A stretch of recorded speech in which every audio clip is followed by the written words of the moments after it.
Okay, welcome to the channels with Reverend Dr. Jason W. Morrison, theologist. We're going to look at when your grown child is disrespectful. 7 tips. Hi, good afternoon, you guys. So today I wanted to talk to you about what to do when your adult child is disrespectful. So I have 7 tips for that. And before we begin, for those of you that are new here, my name is Sally Harris, and I help desperate moms of defiant adult children. I help them regain their own lives by creating a plan and using strategies and techniques that. What you've got to understand is a lot of these mums lose control of their children because they've got no boundaries or anything. So they go after just saving themselves and they have to just let the children sort themselves out. That have worked for me over a 10-year period, and what I use to regain my own life.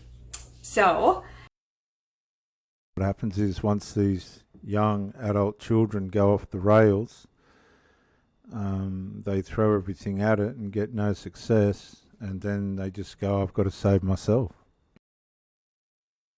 I will put a link below to my discovery call, and I would be honored to talk with any of you to kind of see what's going on in your home with your adult child and how I can help you as a mom.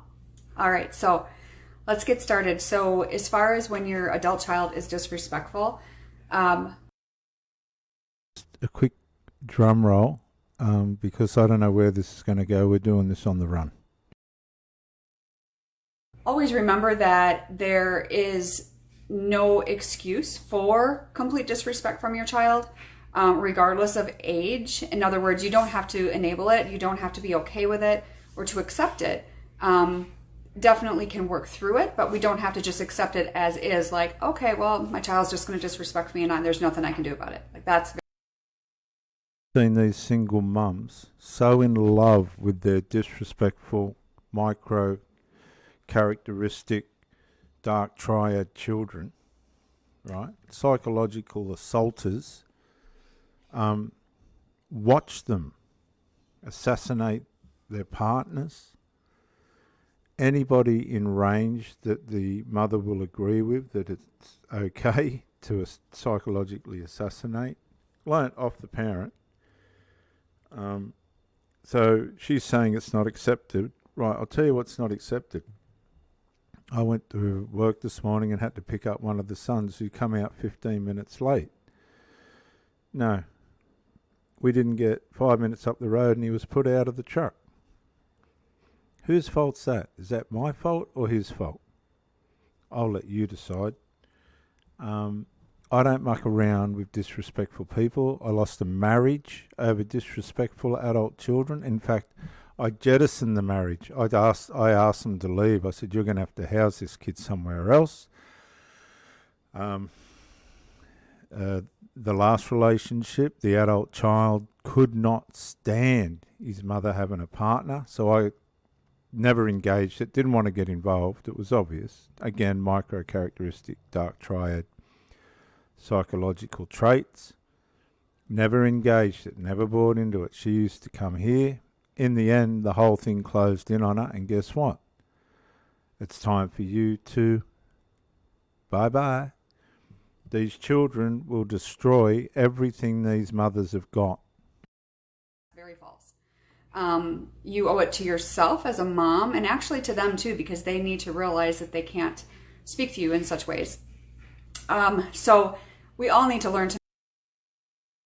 Well, some of you viewers that are watching this would be able to comprehend how dark and evil this can get. I mean, it's absolutely profound how wicked and disrespectful these young people can be. But the mothers, when you come across a mother, I remember actually, I'll look back and I remember this lady, I was with her for 8 years, had a fantastic relationship. She had a little boy, 10-year-old.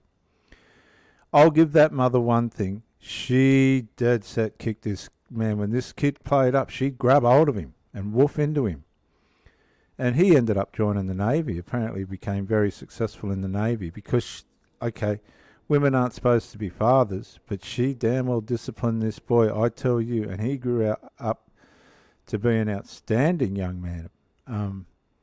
They had their differences, right? And it was a little bit to and fro, but I tell you what, you weren't going to put it over her, and neither was I. And I guess that's why the relationship lasted for so long, because she had structure, she had authority, and she used it. And that's attractive. It's these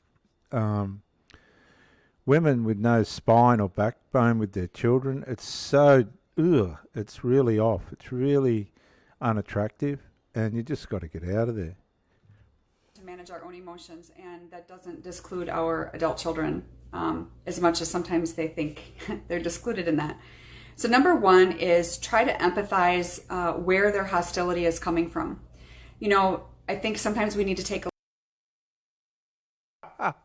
Sorry for laughing, but try to empathise where their hostility is coming from.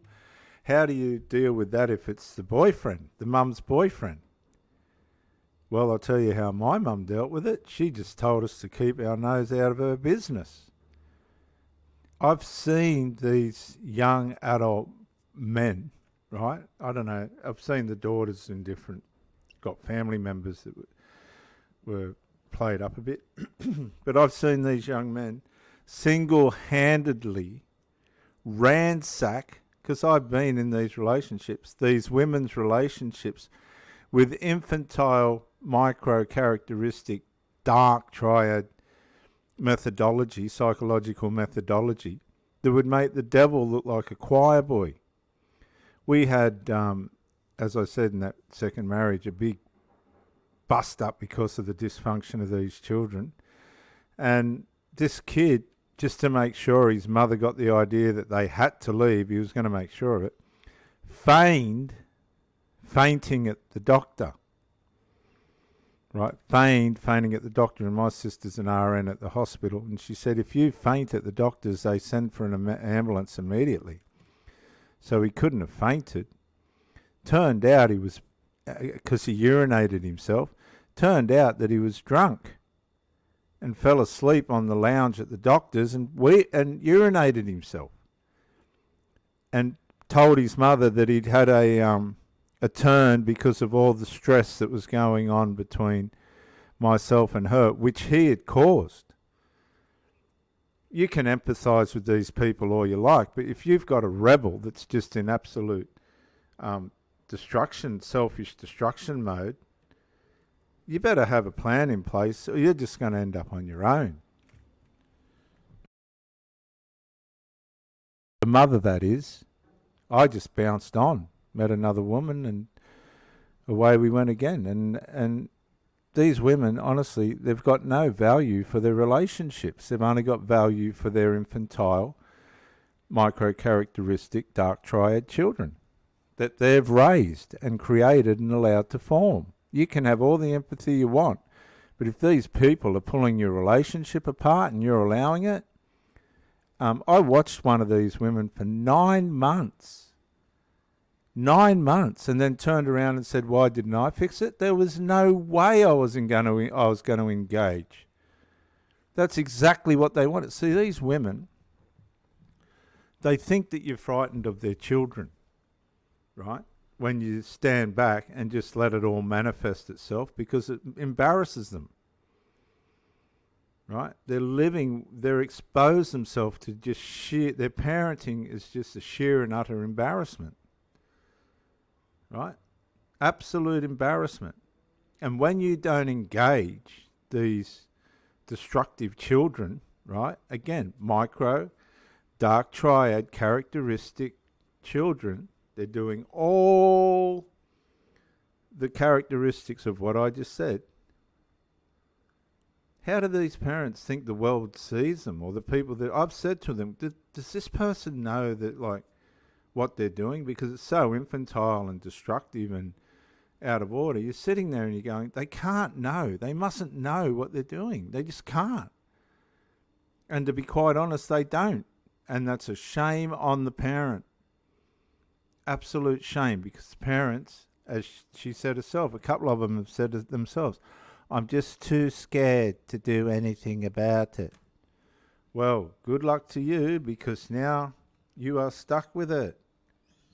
So empathise all you like, but if you don't fix the problem, good luck with that. To look at the mistakes that we have made in the past, because none of us are perfect parents. And I'm not saying beat yourself up over what went wrong, but if we're able to sit back and listen and see maybe where they're coming from, try to put ourselves in their shoes, and maybe sometimes there's even some mental health issues as well. Children are on grog, they're on drugs, they're medicated. Let's sit down and empathise. Oh, I don't like so-and-so, Mum. Why is he coming here? You may never have done a thing wrong to this person. Right? You'll get shit like, he laughed when I said I wanted to commit suicide. May as well say it. That's the bullshit that you put up with. I don't like him because he drank out of the cup that I use for having my Milo. This sort of crap and garbage. Right? I can remember I had a kiteboarding accident. Shattered my ankle. Right? Took 2 years to get better. Snapped my arm at the wrist completely off and had to get a steel plate in it. I can remember standing at the pool while the mother and the son sat on the veranda drinking tea on crutches, vacuuming the pool, and that brat, 20-something-year-old brat, never even got off his ass and offered to help. These are the mentality of the people that you're dealing with. Right, let's just say it. I just kicked one of my sons out of the truck this morning for just insolence. I teach my kids, you be half an hour early, not 5 minutes late. And you're a fool if you test me. I've kicked these kids of mine out of this house several times. They know not to stick their noses into my business or stuff around in life. But some of these single mothers, mate, they are just, it's absolutely embarrassing. It's you have no idea how messed up and weak and spineless some of this parenting is. It's absolute. And as a matter of fact, these single mothers are running around like these children are their husbands and wives. I'm serious. I've said to a couple of them, you're like Alice out of the Brady Bunch, and they knew I was right. And these grown adults are chucking their plates in the sinks, and it's not just one plate. This is in several places. So if you're stealth got your ear up against the computer, it's not just, this is several places. You're not on your own. You're not, wake up. You split up with them and they think you're going to go down in a heap, and you're just looking at them going, surely you couldn't have been so blind. And you go get your life back on track in a week because you've been watching everything disintegrate around you for over fucking 9 months. No result whatsoever. You know what's coming. They're going to have to go. And it's all around these spoiled, brat, adult children that think they're running these people's lives. Not running my life. I'll see you on the next one. This is Reverend Dr. Jason W. Morrison, theologist. We'll come back to this. Thank you for joining me, and bye for now.